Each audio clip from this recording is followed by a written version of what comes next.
जी news और आज तक के गद्दारों की तरह बिगाड़ने के लिए नहीं, नफरत फैलाने के लिए नहीं, Indo Nepal public level relation को सुधारने के लिए और कॉमन नेपाली लोग, नेपाल के आम लोग जो सोच रहे हैं वो इंडिया के आम लोगों तक पहुंचाने के लिए मैं आज कुछ बातें रख रहा हूं।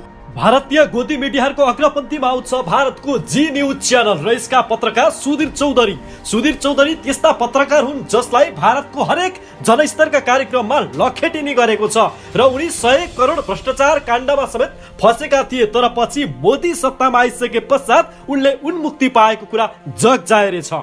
नेपालका सामाजिक अभियन्ता एवं पब्लिक स्पिकर नेपाल रमेश प्रसाईले भारतीय गोदी मिडियाहरूलाई आजभन्दा 6 महिना अगाडि दनाक दिएका थिए, त्यही पनि हिन्दीमा। र यस पटक पनि रमेश प्रसाईले जब भारतीय जी न्यूजका प्रमुख सुधीर चौधरीले नेपालको सगरमाथालाई भारतको समेत हक अधिकार लाग्ने अर्थात् दाबी रहने भनेर एउटा सामग्री प्रस्तुत गरे, यसको चर्को रूपमा विरोध गरेका छन्, जुन अन्तर्वार्ता भोलि एक्सन नेपाल अनलाइन टिभीबाट आउँदैछ। र यस पटक नेपालका सम्माननीय प्रधानमन्त्री केपी शर्मा ओलीले उनै सुधीर चौधरीलाई अन्तर्वार्ता मात्र दिएनन्, भारतकै मिडियाबाट भारतीयलाई नै नेपालको स्वाभिमानको विषयमा बराबर हैसियतको विषयमा पाठ पढाए, जुन कुराको चौतर्फी रूपमा स्वागत गरियो। तर यस कुराको स्वागत गर्न पाउँदा नपाउँदै एक दिन नबित्दै प्रधानमन्त्री ओलीको फेरि पनि चौतर्फी रूपमा आलोचना हुन थालेको छ। किनभने नेपालको सगरमाथामा सुधीर चौधरी कसरी पुगे अवैध रूपमा इजाजत नलिकन भन्ने प्रश्न तेर्सिएको छ भने प्रधानमन्त्री ओलीको राष्ट्रवादमा समेत यति बेला प्रश्न चिन्हहरू खडा भएका छन्। नेपाली मिडिया कर्मीहरूलाई पन्छाउने भाग्ने प्रधानमन्त्री केपी शर्मा ओलीले के अब भारतीय मिडियाहरूमा आफ्नो राष्ट्रभक्तिको भावना बिस्कुन लगाएका हुन्? आसनमा हुन लागेको निर्वाचनमा राष्ट्रवादको सस्तो प्रचार गर्न लागि परेका हुन् भन्ने प्रश्न यावत रूपमा उठेको छ।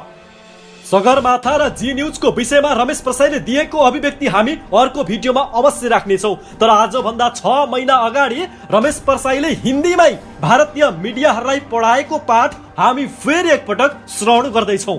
कृपया हाम्रो च्यानललाई पुरा हेर्नुहोला र लाइक, कमेन्ट अनि सब्सक्राइब गर्न नभुल्नुहोला। Hello India, it's me Ramesh Prasai from Nepal. मुझे गर्व है कि मैं एक गोरखा हूँ। पिछले वीडियो में जब मैंने इंग्लिश में पिछला वीडियो जारी किया था तो उसके कमेंट में कुछ हिंदुस्तानी दोस्तों ने कहा था कि रमेश जी ने हमारे देश की, इंडिया की बेइज्जती कर दी है। नहीं करना चाहता, कोई भी नेपाली इंडिया की बेइज्जती नहीं करना चाहता। हम तो सबका सम्मान करते हैं, लेकिन आप लोगों के वो इंटेलेक्चुअल टेररिस्ट, वो बौद्धिक आतंकवादी अर्नब गोस्वामी और उसके फेलो पत्रकारों ने मेरी मातृभूमि की इतनी बेइज्जती कर दी कि मुझे उन्हें उन्हीं के लहजे में जवाब देना पड़ा। वैसे भी हम आपकी तरह गांधी के देशवासी तो है नहीं जो एक गाल पे थप्पड़ मारे तो दूसरा गाल आगे कर दे। हम तो भक्ति थापा के देशवासी हैं जी। हमारे यहाँ तो जब माँ बहन का अपमान होता है, जो कोई माँ बहन की बेइज्जती पे उतर आता है तो उसका जवाब खुकरी से दिया जाता है। तो इस मिट्टी का बेटा होने के नाते मेरा भी ये फर्ज था कि मैं अर्नब गोस्वामी जैसे बौद्धिक आतंकवादियों की उस बेइज्जती का, जो उन्होंने मेरी मातृभूमि का अपमान किया, उनका उन्हीं के लहजे में जवाब देता। आज मैं इंडो नेपाल रिलेशन सुधारने के लिए, इंडिया और नेपाल के बीच में जो पब्लिक लेवल रिलेशन है उसको सुधारने के लिए, जी न्यूज और आज तक के गद्दारों की तरह बिगाड़ने के लिए नहीं, नफरत फैलाने के लिए नहीं, Indo Nepal public level relation को सुधारने के लिए और कॉमन नेपाली लोग, नेपाल के आम लोग जो सोच रहे हैं वो इंडिया के आम लोगों तक पहुंचाने के लिए मैं आज कुछ बातें रख रहा हूं। आप लोगों से आशा करता हूं कि आप लोग इसे शेयर करेंगे और इस पे रिएक्ट करेंगे। सम्पूर्ण राष्ट्रभक्त नेपालीहरूसँग म यो आग्रह गर्न चाहन्छु कि यो भिडियोलाई राष्ट्रियताको पक्षमा सक्दो शेयर गर्नुहोला। घरिघरि हिन्दीमा यो किन बोल्छ भन्ने पनि तपाईलाई लागेको होला, तर नेपालमा धेरैलाई थाहा छ नेपालमा काग सम्मेलन गर्ने चलन छ। काग सम्मेलन गर्दाखेरि कागले राई, लिम्बू, तामाङ, नेपाली अथवा संस्कृत भाषामा बोलाउँदा बुझ्दैन, कहाँ नै गर्नुपर्छ। त्यसैले आफ्नो भाषाप्रतिको असीम प्रेमका बावजुद पनि म बाध्यताले हिन्दीमा बोल्न गइरहेको छु। आज मैं बहुत खुश हूं मैं, क्योंकि मैंने जो पिछले स्पीच में कहा था वो हमारे देश के केबल ऑपरेटरों ने किया है। मैंने कहा था कि आज तक और जी न्यूज जैसे, रिपब्लिक टीवी जैसे इंडियन मीडिया को बैंड कर देना चाहिए, और आज हमारे केबल ऑपरेटरों ने इन्हें बैंड कर दिया है। अगर मेरा बस चलता ना मेरा बस चले तो 100 सालों के लिए बैंड कर दूं इन कमबख्तों को। अरे हमने इनके पिता का कर्ज लिया है क्या? इनके बाप दादाओं का कोई कर्ज है क्या हमारे ऊपर, जो हम पैसे भी देते रहे और इनके मुंह से अपने मुल्क की बेइज्जती भी सुनते रहे? इस पित पत्रकारिता के जवाब में नेपाल सरकार ने नहीं, नेपाल के केबल ऑपरेटरों ने, गलतफहमी मत रखिए, नेपाल के आम केबल ऑपरेटर्स ने इंडियन मीडिया को बैंड किया है और ये इन्होंने बहुत सही किया है। ये बैंड रहना चाहिए। मैं इंडियन मीडिया के इशू पर अभी जो मूल प्रसंग है मेरा आज, केपी ओली हमारे प्रधानमंत्री के बारे में जो प्रोपोगंडा इन्होंने किया है, ये केवल केपी ओली का प्रश्न नहीं है, किसी भी नेता का, शेर बहादुर देवबा, उपेंद्र यादव, मिनेंद्र रिजाल, राजेंद्र महतो, मेरे देश के किसी भी नेता का निंदा करने का हक किसी कमबख्त को इसलिए नहीं मिल सकता कि उसका मुल्क मेरे मुल्क से थोड़ा बड़ा है। इसलिए कोई मेरे देश के किसी भी नेता की निंदा नहीं कर सकता। और इस निंदा के जवाब में जो इंडियन चैनल्स पर नेपाल में बैन लगा है, वो काम बिल्कुल सही किया गया है। मैं उस प्रसंग पर बाद में आऊंगा। पहले मैं कुछ हवा जो मचा रखा है इंडियन मीडिया ने, कुछ bloody propaganda, anti Nepal campaign जो चला रखा है, उसके कुछ प्रश्नों का जवाब देना उचित समझता हूं। आप लोग कहते हैं, आपकी मीडिया कहती है, इंडिया की आवाम नहीं, इंडिया की मीडिया कहती है कि नेपाली चाइना के साथ हो गए, नेपाली चाइना के डायरेक्शन पे काम कर रहे हैं, चाइना के डायरेक्शन पे ये काला पानी का विवाद उठा रहे हैं। काला पानी का विवाद तब से है, और वैसे वो विवाद है नहीं कुछ, हमारे राजे महाराजाओं ने आपकी दोस्ती का वास्ता करके, आपकी दोस्ती का ख्याल करके 1961 में आपको वो जमीन दे दी थी ताकि चीन से आप अपनी रक्षा कर सके, लेकिन आप लोगों ने कोई दोस्ती नहीं निभाई और उस पर कब्जा कर लिया। खैर जो भी माने, विवाद तो है काला पानी के विषय में, तो उसमें हम चाइना के डायरेक्शन पे काम कर रहे हैं, ऐसा आपकी मीडिया कहती है। अगर हम चाइना के डायरेक्शन पे काम कर रहे होते ना मित्रों, तो इतिहास का एक प्रसंग मैं आपको सुनाता हूं। जब नेपाल में मातृका प्रसाद कोइराला प्रधानमंत्री की सरकार थी, तब हमने उत्तर की हमारी जो चीन की सीमा है ना, उस चीन की सीमा में 18 जगहों पर हमने भारतीय सेना के पोस्ट रखने की इजाजत दे दी थी। आपके और हमारे सुमधुर संबंधों का ख्याल करके, दोस्ती का ख्याल करके, चीन के साथ जुड़ी हमारी सीमा में आपके 18 पोस्ट रखने की इजाजत हमारी सरकार ने दे दी थी, क्योंकि हम लोग आपके साथ थे। और अगर हम अब इस वक्त चीन के साथ होते ना, तो चीन तो आपको दबाने में लगा हुआ है, लद्दाख में दबा रहा है, सिक्किम में पिट रहा है, गलवान में आपके 20 सैनिक मार दिए चीन ने। तो चीन आपको दबाने में जब अभी लगा हुआ है, घेरने में लगा हुआ है, अगर हम पूरी तरह से चीन के साथ में होते तो चीन की सेना को मेची किनारे लाके खड़ा कर दिया होता हमारी सरकार ने, आपके सिलीगुड़ी कॉरिडोर के बिल्कुल पास। वो सिलीगुड़ी कॉरिडोर जो इंडिया की नॉर्थ ईस्ट और इंडिया की मेनलैंड को जोड़ता है, उस सिलीगुड़ी कॉरिडोर के पास मेची किनारे आज चीन की सेना बैठी होती। अगर हम नेपाली चीन का साथ दे रहे होते तो नेपाल एक स्वाधीन राज्य है और हम चीन का ना इंडिया का, हम किसी का भी पक्ष में और किसी के भी विपक्ष में हम कोई कदम नहीं उठाते। हम अपनी स्वाधीनता सुरक्षित करने के लिए काला पानी पर दावा कर रहे हैं। जो हमारी जमीन है उसमें चीन का कोई रोल नहीं है, और चीन का रोल इसलिए है कि चीन ने आप लोगों के साथ ट्रेड ट्रीटी की है, व्यापार संधि की है उसने लिपुलेख को लेकर। लिपुलेख को व्यापारिक नाका बनाने की जो संधि चीन ने आपके साथ की है, हमने चीन को भी, सिर्फ आपको नहीं, चीन को भी हमने डिप्लोमेटिक नोट भेजा है और हम किसी के भी पक्ष में नहीं है। ये बात मैं क्लियर कर देना चाहता हूं। हमने हमेशा इंडिया के साथ दोस्ती निभाई है। कुछ मित्रों ने कहा था मेरे पिछले वीडियो पे कि इंडिया की बेइज्जती कर दी। नहीं, हम सम्मान करते हैं अपने पड़ोसियों का, जितना सम्मान आप हमारा नहीं करते। नहीं तो मैं जितनी अच्छी हिंदी आज बोल रहा हूं बिना किसी हिंदी बैकग्राउंड के, कोई भी इंडियन जो नेपाली ओरिजिन का ना हो वो इतनी अच्छी नेपाली बोल के दिखाए। हम हमेशा अपने पड़ोसी का सम्मान करते हैं। चाइना के साथ आपका जो प्रॉब्लम चल रहा है वो आपका प्रॉब्लम है। आप लोग पावरफुल हैं, आप दोनों देशों के पास बड़ी बड़ी सेनाएं हैं, बड़े बड़े हथियार हैं, तोपें हैं, मिसाइल हैं। आप चाइना के साथ लड़ो मरो, उसमें हमारा कोई सरोकार नहीं है। लेकिन मैं युद्ध की कामना नहीं कर रहा हूं, मैं सिर्फ ये कह रहा हूं कि चीन का और आपका जो विवाद है वो आप दोनों का अंदरूनी विवाद है।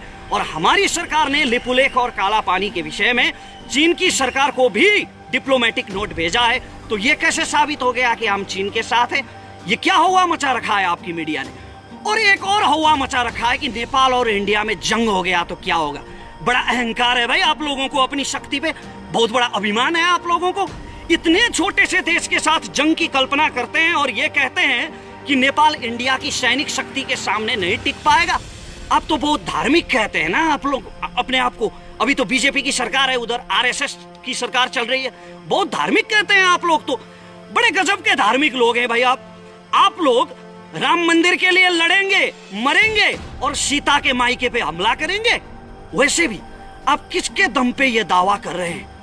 हमारे भाइयों ने आप लोगों के लिए, आप लोगों की जमीन के लिए, आप लोगों की स्वाभिमान के लिए लड़कर यहां गोली खाई है, माथे पे गोली खाई है। आपके जनरल सैम मानेकशॉ कहते थे कि अगर कोई कहे कि उसे मौत से डर नहीं लगता, अगर कोई कहे कि उसे मरने से डर नहीं लगता, तो या तो वो झूठ बोल रहा है या तो वो गोरखा है। तो हमारे गोरखा भाइयों ने आप लोगों के लिए गोली खाई है कारगिल की पहाड़ियों में, वरना पाकिस्तानी पंजाबी पठानों से हमारा क्या लफड़ा था? आप लोगों के लिए मरे हैं हमारे भाई। अभी मैं नाम गिनवाने जाऊं तो 1000 के करीब हो जाएंगे और ये वीडियो ऐसे 100 वीडियो कम पड़ जाएंगे। हमारे भाइयों ने जो पुरुषार्थ आप लोगों के लिए किया है वो गिनवाने जाऊं तो ऐसे 100 वीडियो कम पड़ जाएंगे। हमने हमेशा दोस्ती निभाई है और आप लोगों ने अभी इस दोस्ती का लिहाज नहीं रखा है। और आप लोग नेपाल से युद्ध की बात करते हैं। आप लोगों को शर्म आनी चाहिए, लज्जा होनी चाहिए नेपाल से युद्ध की बात करते हुए। हमने हमेशा आपके साथ दोस्ती निभाई है। लश्कर तैयबा का टेररिस्ट आसिम भटकल और टुंडा जो नेपाल में छुपे हुए थे, वो हमारी अथॉरिटी की मदद से इंडियन अथॉरिटी के हवाले हुए हैं। अगर हमारी अथॉरिटी नेपाल में मदद नहीं करती तो थोड़ी पकड़ के इंडिया ले जाते उनको। डॉक्टर अमित कुमार रावत, आपके किडनी माफिया का किंग, जब यहां छुपा हुआ था तो हमने उससे पकड़कर आपके हवाले किया है। तो हमने हमेशा भारत का सम्मान किया है और भारत से दोस्ती निभाई है। लेकिन ये आप लोग हैं जो इस दोस्ती के खिलाफ जा रहे हैं और स्पेशली इंडिया की आवाम का इसमें कोई दोष नहीं है। इंडिया की आवाम मैं समझता हूं कि हमारी ही तरह इनोसेंट है, जो आपस में समझदारी चाहती है। लेकिन आपकी मीडिया जो है, जो ये इंटेलेक्चुअल टेररिस्ट हैं, इस वक्त इंडिया को सबसे ज्यादा खतरा इन इंटेलेक्चुअल टेररिस्ट से है। ये बौद्धिक आतंकवादी जो आपस में नफरत फैला रहे हैं, अपनी बौद्धिकता का दुरुपयोग कर रहे हैं, ये लोग इंडियन आवाम को नेपाल के खिलाफ भड़का रहे हैं और नफरत पैदा कर रहे हैं। एक और बात मैं यहाँ पे बताना चाहता हूँ। आप लोगों ने बहुत ये हवा मचा रखा है। कुछ लोगों ने कहा था मेरे वीडियो के जवाब में, कुछ मित्रों ने भारत से कहा कि ये तो नेपाल ने जमीन छोड़ दी थी, कई सालों पहले काला पानी छोड़ दी थी, तो उसमें अभी काहे का विवाद? वो जमीन छोड़ दो ना, वो तो तुम लोगों ने कई साल पहले छोड़ दी थी। तो आप लोग छोड़ दो ना पाकिस्तान के कब्जे वाला कश्मीर, जो आपने 1948 में छोड़ दी थी। आपके प्रधानमंत्री नेहरू ने तो युद्ध विराम कर दी थी, सीजफायर लाइन वहां पे खींच दी थी, तो वो अभी पाकिस्तान के पास है। तो आप लोग क्यों दावा कर रहे हो उस कश्मीर पे? छोड़ दो ना। बुरा लगा ना? मेरे ये कहने से बुरा लगा ना? ऐसा ही बुरा लगता है, ऐसा ही ठीक ऐसा ही बुरा लगता है जब कोई अपने देश की स्वाधीनता के बारे में ऐसा कहता है। जमीन 1 इंच भी क्यों ना हो, अपनी जमीन अपने को प्यारी होती है। और आप लोगों की तरफ से, भारत की तरफ से एक मीडिया पर्सन ने यह भी कहा था, मैंने एक मीडिया आर्टिकल सुना था जहां वो सज्जन ये कह रहे थे कि अभी काला पानी हमारे पास है, नेपाल के पास नहीं है। तो आपके बाप दादाओं का जहां तक राज था, आपके बाप दादाओं ने जहां तक अपनी सीमा फैलाई थी, क्या वहां तक मांगोगे आप लोग? इस हिसाब से तो नेपाल सतलज तक था पश्चिम में, और पूरब में टिस्टा तक था। हाँ, सही कहा। मांगने को तो हम वहां तक भी मांग सकते हैं, दावा हम वहां तक भी कर सकते हैं। ये मैं कोई अर्नब गोस्वामी की तरह हवा में नहीं चिल्ला रहा हूं, पागलपन के दौरे नहीं पड़ रहे हैं मुझे, हिस्टोरिकल फैक्ट की बात करता हूं। 1950 में जब नेपाल भारत मैत्री संधि हुई थी, तो उस मैत्री संधि में यह कहा गया था कि सुगौली संधि खारिज हो चुकी है और ब्रिटिश सरकार से हुई सारे समझौते खारिज हो चुके हैं। तो इस हिसाब से अगर सुगौली संधि खारिज हो गई तो टिस्टा से सतलज तक की जमीन तो हमारी हुई ना। अगर आप लोग सुगौली संधि मानते हैं तो सुगौली संधि के नक्शे में लिखा है, उसके डिस्क्रिप्शन में लिखा है कि काली नदी का ओरिजिन जो है वो लिम्पियाधुरा है।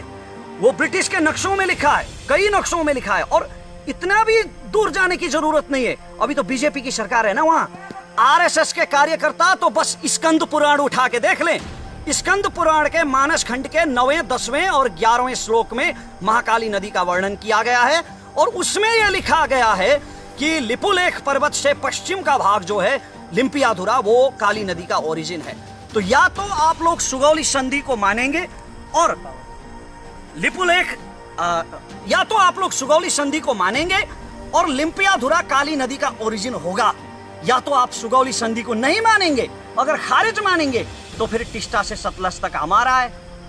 और अब मैं मूल प्रसंग पर आता हूं, जो हमारे प्रधानमंत्री के बारे में अभी प्रोपोगंडा चला रखा है आपकी मीडिया ने। अरे कौन कमबख्त गया भाई बालुआटार? जी न्यूज का कौन सा कमबख्त पत्रकार गया बालुआटार और उसने सुन लिया वो कन्वर्सेशन जो प्रधानमंत्री और चीन के राजदूत हो यांकी के बीच में हुआ था? किसने सुना वो कन्वर्सेशन और किसने रिकॉर्ड किया? किस बेस पर ले आए ये पीत पत्रकार ये कन्वर्सेशन?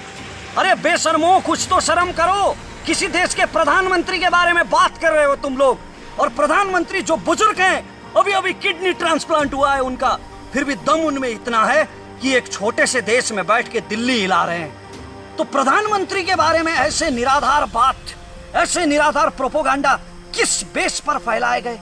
किस कमबख्त ने वहां पे सुना और किसने रिकॉर्ड किया? ये कुछ नहीं, बस जी न्यूज ने कहा और हो गया। तो ऐसे जो इंडियन मीडिया ने ये प्रोपोगंडा फैला रखा है, इन्होंने जो ये फेक न्यूज फैला रखे हैं, इसमें इंडियन मीडिया का ही नहीं, इंडियन गवर्नमेंट का भी दोष है। अरे लॉ एंड ऑर्डर नाम की कोई चीज है कि नहीं आप लोगों के यहाँ? आप लोग तो बहुत बड़ी बड़ी बातें करते हैं कि भारत दुनिया का सबसे बड़ा लोकतंत्र है। तो लोकतंत्र में लीगलिटी नाम की भी कोई चीज होती है, लोकतंत्र में कानून नाम की भी कोई चीज होती है। और अगर भारत सरकार सच में नेपाल से दोस्ती बढ़ाना चाहता है, सच में नेपाल से बिगड़े हुए संबंधों को सुमधुर करना चाहता है, तो भारत सरकार को यह चाहिए कि जी न्यूज को तुरंत ब्लैकलिस्टेड करे। जी न्यूज और इससे जुड़े जितने भी मीडिया हैं, उनके ऊपर भारत सरकार को कानूनी कार्रवाई करनी चाहिए। अगर यह किया गया तो एक उदाहरण होगा, और नेपाल के लोगों के मन में जो भारत के प्रति जो अविश्वास खटक रहा है, वो अविश्वास कुछ हद तक उसका समाधान निकल पाएगा।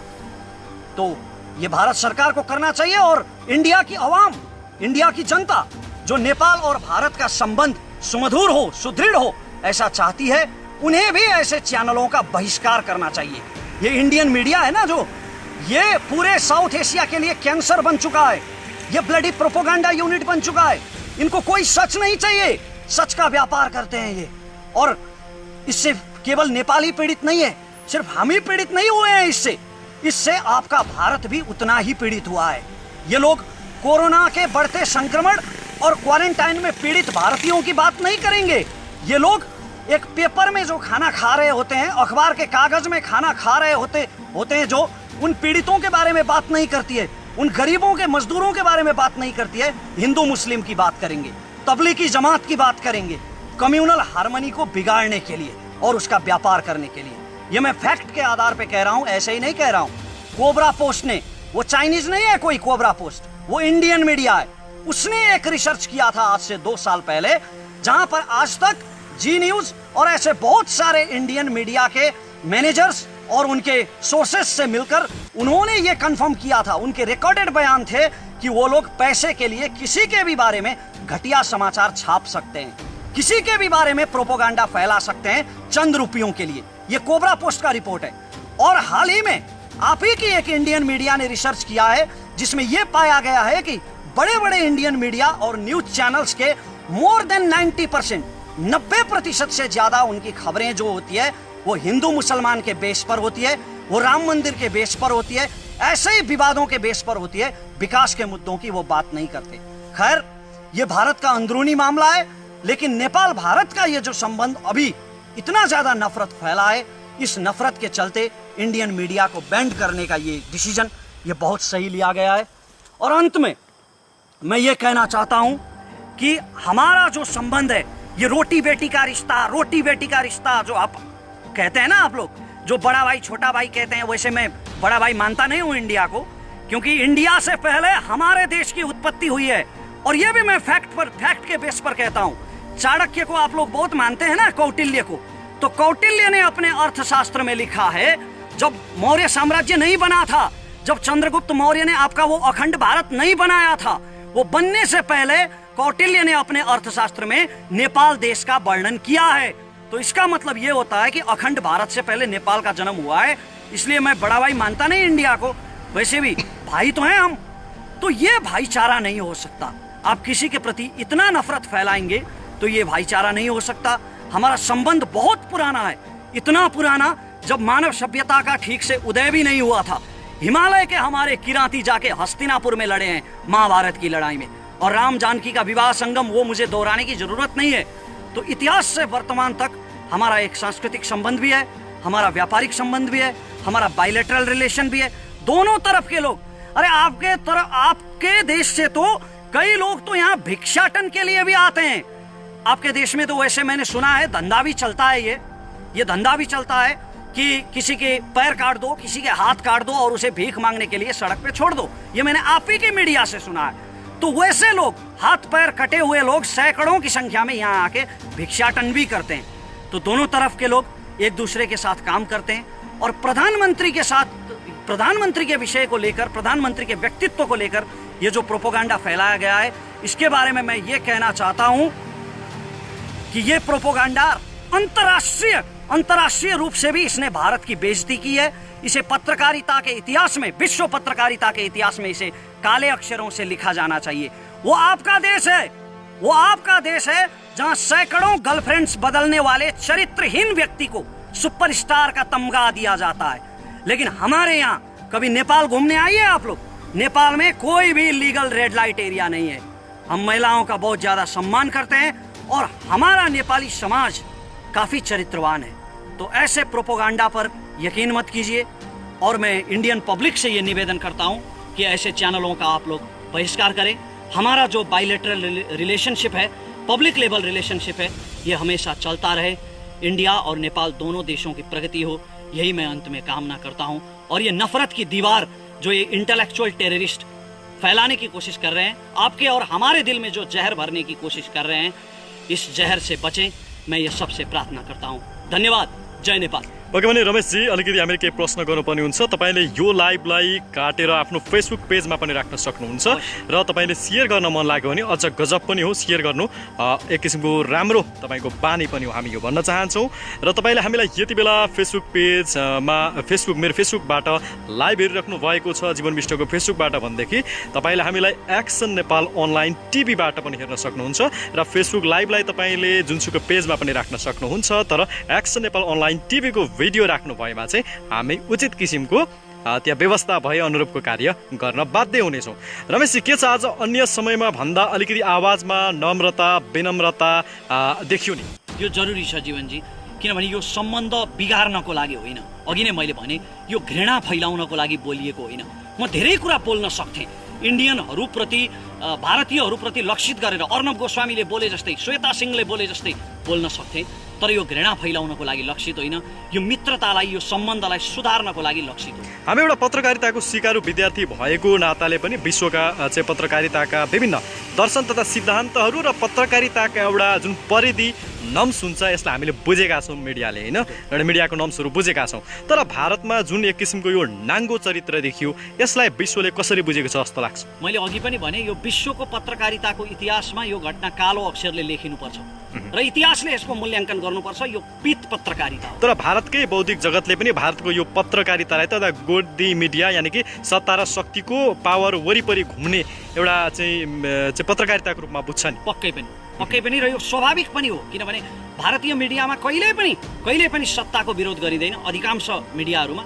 र भारतीय मिडियाले समाजमा चाहिँ हार्मोनी बिगार्ने खालको, साम्प्रदायिकतालाई प्रोत्साहन गर्ने खालका खबरहरू बारम्बार प्रसारण गरिरहन्छन्। यी गोदी मिडिया नै हो। र यति बेला चाहिँ हाम्रो मधेसी, पहाडी, हिमाली भन्ने त्यो भावना छैन। यति बेला हाम्रो राष्ट्रिय एकता साँच्चीकै देखिएको छ, होइन? यसमा हामी असाध्यै खुसी हुनुपर्छ। र जति पनि अन्य नेपालीहरू हुनुहुन्छ, यो हिन्दीको जुन हिन्दी भाषाको प्रयोग गर्नु परेको सन्दर्भमा त तपाईँले आफ्नो धारणा राखि नै सक्नु भएको छ, होइन? नेपालको प्रेस काउन्सिल र मिडिया जगतले चाहिँ यसमा कस्तो किसिमको भूमिका खेल्न सक्थ्यो र स्वयं परराष्ट्र मन्त्रालयले खेल्नुपर्ने भूमिकाहरू केही थियो कि? नेपालको परराष्ट्र मन्त्रालयले तुरुन्तै एउटा नोट पठाउनु पर्थ्यो, प्रेस नोट, डिप्लोमेटिक नोट पठाउनु पर्थ्यो भारत सरकारलाई, किनकि हाम्रो परराष्ट्र मन्त्री त निकै अलिकति बौद्धिक किसिमको हुनुहुन्छ, होइन? प्रधानमन्त्रीको मानहानि हो। हाम्रो परराष्ट्र मन्त्रालयले सोचिरहेको होला, यो विषयमा सोचिरहेको होला, आशा गरौँ। प्रेस काउन्सिलको भूमिकालाई के भन्नुहुन्छ? उसले एउटा चाहिँ लेटर पनि लेखेको भनिन्छ। प्रेस काउन्सिलले वक्तव्य जारी गरेको छ र धेरै पहिला पनि प्रेस काउन्सिलले सरकारलाई यस विषयमा पत्राचार गरेको बुझिन्छ। हामी आम नागरिकको भूमिका के अब यो विषयमा? हामी आम नागरिकले यसरी नै एकअर्कालाई सामाजिक सञ्जालमा जहाँ हामी जोडिन्छौँ, हाम्रा भारतका मित्रहरूसँग जहाँ हामी जोडिन्छौँ, हामीले आफ्नो देशको, आफ्नो दृष्टिकोण के हो, हाम्रो देशको आम नागरिकले के सोच्छ, त्यो दृष्टिकोण पुर्याउनमा हामीले आफ्नो भूमिका खेल्न जरुरी छ। बोलेर के हुन्छ भन्ने मान्छेहरू पनि हुनुहुन्छ नि? बोलेर नै तपाईको विचार विनिमय गर्न सकिन्छ। किनकि नागरिक दबाव सबैभन्दा ठुलो दबाव हो हैन। बोलेर नै तपाईको धारणा अरूसम्म पुर्याउन सक्नुहुन्छ, अर्को कुनै माध्यम छैन। सामाजिक सञ्जालमा हैन त लगायतका अन्य चाहिँ तपाईँको अन्य किसिमका सर्वनामहरूको प्रयोग गरेर उच्चिङ्गल टाइपले चाहिँ भारतलाई गाली गर्नु त्यो त्यति चाहिँ सुयुक्ति हुँदैन, त्यो अति सुयुक्ति हुन जान्छ। हामीले डिप्लोमेटिक तवरले नै ऐतिहासिकताको आधारमा हामीले तथ्यको आधारमा आफ्ना विचारहरू बडो नम्र भाषामा राख्नुपर्छ तपाईँ भन्नुहुन्छ। पक्कै पनि। यद्यपि भारतका चाहिँ अन्य जनहरूप्रति हाम्रो एक किसिमको सम्मानै छ। अहिले जुन चरित्र देखिएको छ त्यहाँको सरकारबाट, त्यहाँको राजनीतिज्ञहरूबाट, त्यहाँको मिडियाबाट यो चाहिँ खेदजनक छ। हजुर। र एक्सन नेपाल हेरेर बसिरहनु भएका सम्पूर्ण दर्शकलाई धेरै धेरै धन्यवाद। हाम्रो नियमित कार्यक्रम आउने छ, तपाईँ सेयर गर्न नडराउनु होला, किनकि राम्रो कुरा सेयर गर्दा पैसा लाग्ने छैन, यो निःशुल्क सेयर गर्न सकिन्छ, लाइक गर्न सकिन्छ, कमेन्ट गर्न सकिन्छ आफ्ना विचारहरू। किनकि हामी जति कमेन्ट सायद पढ्नेहरू कोही पनि छैन होला, हामी दिनैभरि कमेन्ट पढ्ने काम नै गर्छौँ। हाम्रा भिडियोहरू जुन जुन ठाउँमा पुगिरहेका हुन्छन् हामी भन्छौँ र असत्य आज जङ्गलको यो भागमा आएर हामीले लाइभ गरिरहेका छौँ। यो धरानको पानमारा जाने जङ्गल हो, यो साँझको समय छ, पानी पनि पर्न लागेको छ, केही देखिँदैन, मात्र यो मोबाइलले खिचेको छौँ। यति भन्दै हाम्रा सम्पूर्ण सहकर्मी मित्रहरू सँगसँगै म जीवन विष्ट र म रमेश प्रसाई आज्ञा हुन चाहन्छौँ। भिडियोलाई सेयर गर्नुहोला। सबैलाई धेरै धेरै धन्यवाद।